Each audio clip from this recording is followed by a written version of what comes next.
A northern Maine hospital is getting a much-needed revamp after receiving funding from Congress. Grace Bradley went to Millinocket to hear about the upcoming changes.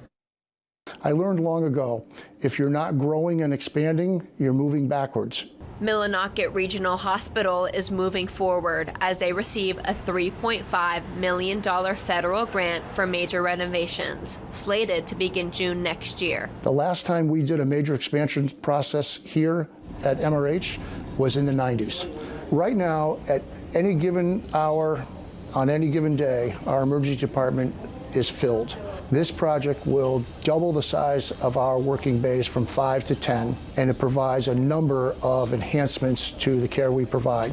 Expansions of cardiac and trauma treatment room footprints, new rooms dedicated to decontamination, behavioral health, and mass casualty patients, and negative air pressure to eliminate the spread of airborne pathogens are just some of the enhancements MRH's ER will feature. These dollars that are available are huge to MRH. We're a small hospital, and small rural hospitals need to be maintained in Maine. Right now, if a patient has a cardiac event, a trauma event, or a stroke event, they come here for stabilization.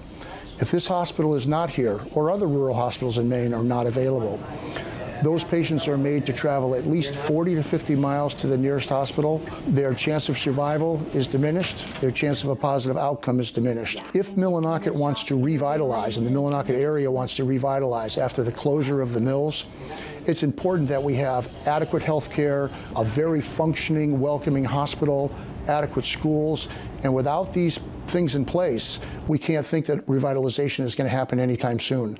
So it's important that we invest in this hospital and make sure that it grows and make sure that it stays viable. And a building process is the indication that that's happening. Grace Bradley, WABI TV5 News, Millinocket.